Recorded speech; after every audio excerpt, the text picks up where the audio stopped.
ఇది నిజంగా చాలా బాధాతప్త హృదయంతో మాట్లాడవలసిన వార్త అండి. ఎందుకంటే నేను కూడా బుక్ ఫేర్‌కి వెళ్ళడం జరిగింది. ఒక చదువుకున్నవాడుగా నిన్న పవన్ కళ్యాణ్ గారు విజయవాడలో జరిగిన ఒక బుక్ ఫేర్‌కి వెళ్ళి ఆయన్ని రవీంద్రనాథ్ ఠాగూర్ గారితో పోల్చుకోవడం.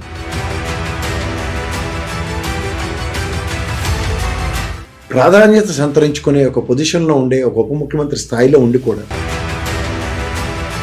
ఇవాళ పవన్ కళ్యాణ్ గారు ఒక మాట కనుక చెప్తే దాంతో ప్రభావితమయ్యే అంశాలతో ముడిపెట్టి మాట్లాడవలసిన దగ్గర నాకు చదువు అవ్వలేదని చెప్పకుండా నాకు చదువుకునే వనరులు వసతులు అన్నీ ఉండి కూడా నేను చదవలేదు. బికాస్ నాకు ఇన్స్పిరేషన్ రవీంద్రనాథ్ ఠాగూర్ అంటే చాలా బాధాకరంగా ఉంది. చదువు ఒక ప్రామాణికంగాను ఒక మనిషి యొక్క ఎన్లైట్మెంట్కి ఉపయోగపడుతుంది అన్న దగ్గర దానికి విభిన్నంగా ఈ విధంగా కాంట్రడిక్టరీ స్టేట్మెంట్ ఇవ్వడం ఎంతవరకు సంబంధించింది. చదువుకోకుండా నాకు రవీంద్రనాథ్ ఠాగూర్ గారి స్ఫూర్తి అంటే వాట్ ఫర్ ఇట్ ఈస్.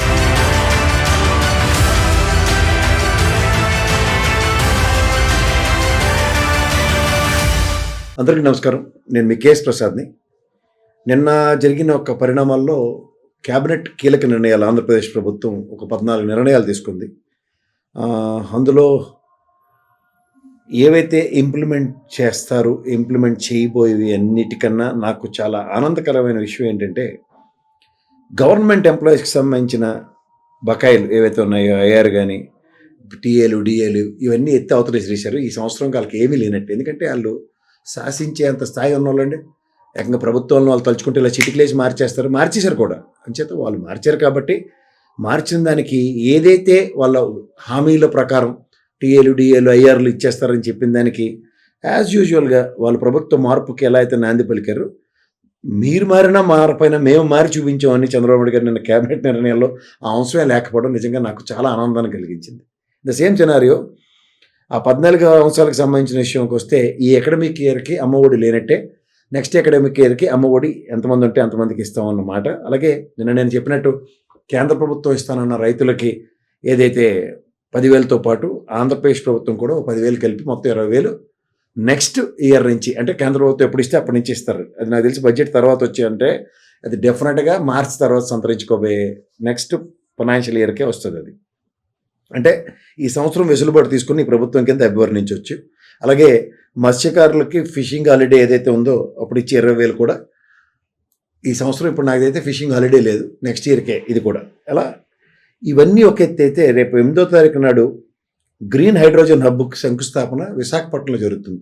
సాధారణంగా చంద్రబాబు నాయుడు గారు ఈ ఎన్డీఏ కూటమిలో ఏం మాట్లాడినా అమరావతి చుట్టూ తిరిగే దగ్గర ద ఫస్ట్ అవర్ టైం ఆ మొనాటమీని బ్రేక్ చేస్తూ విశాఖపట్నం ఈ గ్రీన్ హైడ్రోజన్ హబ్కి వేదిక కాబోతున్నందుకు చాలా సంతోషంగా ఉంది.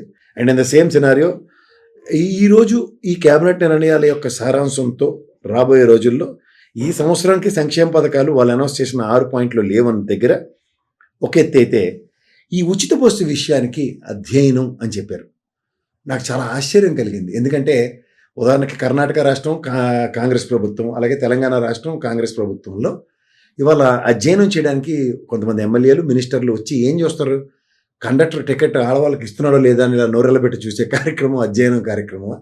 ఎందుకంటే span of no time government వచ్చిన 100 రోజుల్లోపునే ఫస్ట్ అనౌన్స్ చేసిన పథకం ఇక్కడ తెలంగాణలో అది, అలాగే కర్ణాటకలో కూడా అది ఇంప్లిమెంట్ చేసి దాని ఇఫ్స్ అండ్ బట్స్ ప్రభుత్వమే భరిస్తుంది.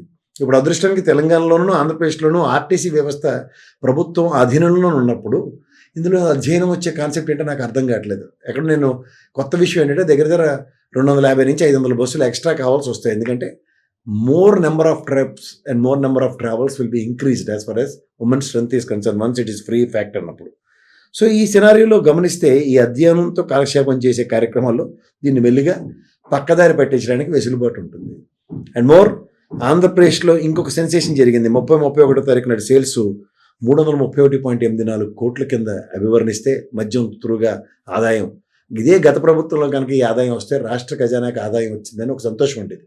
కానీ ఇవాళ ప్రైవేట్ వ్యాపారస్తుల చేతిలో ఉన్న ఈ లిక్కర్ అనేది ఏదైతే ఉందో వాళ్ళకి రీసెంట్గా ఇంక్రీజ్ చేసిన 14%తో కూడా చూసుకుంటే వాళ్ళ జేబులు, ఎందుకంటే రిచెస్ట్ ముఖ్యమంత్రిగా చంద్రబాబు నాయుడు గారు ఉన్నందుకు ఆయనతో పాటు ఆయన పాలసీలను ఇంప్లిమెంట్ చేస్తున్న వాళ్ళు కూడా, ఎందుకంటే దేశ ప్రధాని గారు అదానీ అంబానీలను మాత్రమే కోటీశ్వరులు చేసే కార్యక్రమంకి ఎప్పుడైతే తెరలేపారో ఆంధ్రప్రదేశ్లో కూడా నాతో పాటు నా అనుకునే వాళ్ళకి మాత్రమే ఈ సంపద సృష్టి. ఎందుకంటే ఈ మద్యం వ్యాపారం ఎప్పుడైతే టెండర్ల రూపంలోనూ వాటిలో చూస్తే ఇది most of the things come to the NDA కూటమి, వాళ్ళకి సంబంధించిన వాళ్ళకి వచ్చాయి అన్నది ప్రముఖమైన వార్త. దాని పర్యవసానం ఈరోజు 2 రోజుల సేల్స్ 331.84 కోట్లతో లిక్కర్ సిండికేట్కి బ్రహ్మాండమైన ఆదాయ వనరు వచ్చింది.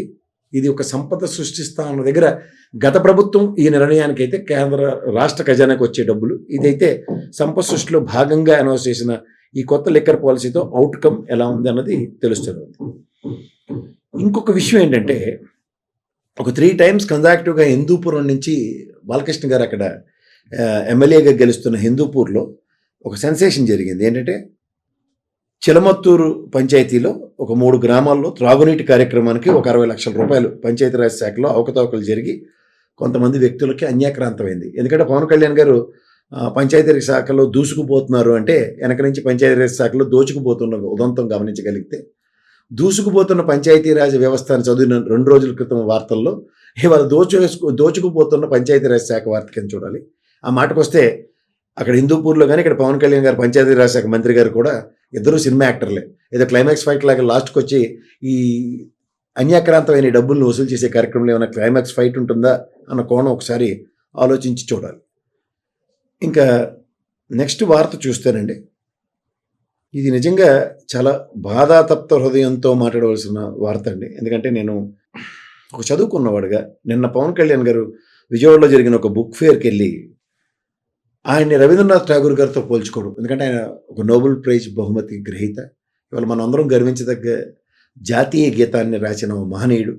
ఆయన ఏ కారణాలతో చదువు మానేశాడు, ఆయన కవిత్వం పట్ల ఆయనకున్న ఆసక్తితో ఒక మహాకవిగా విశ్వకవిగా ఎదిగిన విధానంలో చూసుకుంటే ఇవాళ ఒక ప్రాధాన్యత సంతరించుకునే ఒక పొజిషన్లో ఉండే ఒక ఉప ముఖ్యమంత్రి స్థాయిలో ఉండి కూడా ఇవాళ పవన్ కళ్యాణ్ గారు ఒక మాట కనుక చెప్తే దాంతో ప్రభావితమయ్యే అంశాలతో ముడిపెట్టి మాట్లాడవలసిన దగ్గర నాకు చదువు అవ్వలేదని చెప్పకుండా నాకు చదువుకునే వనరులు వసతులు అన్నీ ఉండి కూడా నేను చదవలేదు, బికాస్ నాకు ఇన్స్పిరేషన్ రవీంద్రనాథ్ ఠాగూర్ అంటే చాలా బాధాకరంగా ఉంది. ఎందుకంటే ఎవరైనా సరే గ్రాడ్యుయేట్స్ అవ్వచ్చు, లేదంటే పోస్ట్ గ్రాడ్యుయేషన్స్కి respective universities and same scenario post graduation స్థాయి చదివిన వాళ్ళందరికీ ఒక లైఫ్లో వెనక్కి తిరిగి చూసుకుంటే what exactly the value of education అన్నది అందరికీ తెలుస్తుంది.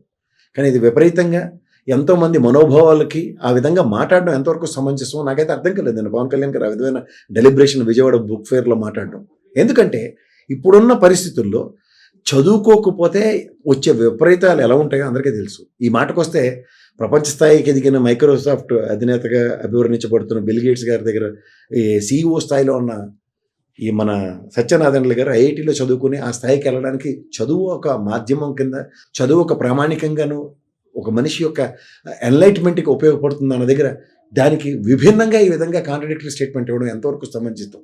అండ్ ఎంతోమందికి ఒక ప్రేరణ కలిగించే అంశం ఇలాంటి బుక్ ఫేర్స్ అలాంటి వాటిలో. నిన్న హైదరాబాద్లో జరిగిన బుక్ ఫేర్లో మా గురుగారు ప్రొఫెసర్ కోదండరామ్ గారు, అలాగే శ్రీరామచంద్రమూర్తి గారు లాంటి అధ్యక్షతన అక్కడ లాస్ట్ డే నేను కూడా బుక్ ఫేర్కి వెళ్ళడం జరిగింది. మేము చిన్నప్పుడు అంటే నేను యూనివర్సిటీలో, సెంట్రల్ యూనివర్సిటీలో, ఉస్మాన్ యూనివర్సిటీలో చదువుకుంటున్నప్పుడు మాకు కావాల్సిన పుస్తకాలకి ఎక్కడ రోడ్డు మీద పెట్టి అమ్ముతున్న కోటి అబిట్స్ బజార్లకి పరిగెట్టుకుని వెళ్ళి, తర్వాత మా నాన్నగారు నేను విజయనగరం వైజాగ్లో CISW చదువుతున్నప్పుడు ఆయన హైదరాబాద్ నుంచి నా కోసం ఆ పుస్తకాలు మోసుకొచ్చినవి, ఇవన్నీ విషయాల మీద ఒకసారి వెనక్కి వెళ్ళి ఆలోచించుకుంటే పుస్తకం యొక్క ప్రాధాన్యత. ఆయన దీంతో పాటు ఒక మంచి మాట కూడా అన్నాడు, నన్ను ₹1,00,00,000 అడిగినా ఇస్తాను కానీ పుస్తకం అయితే ఏమన్నాను.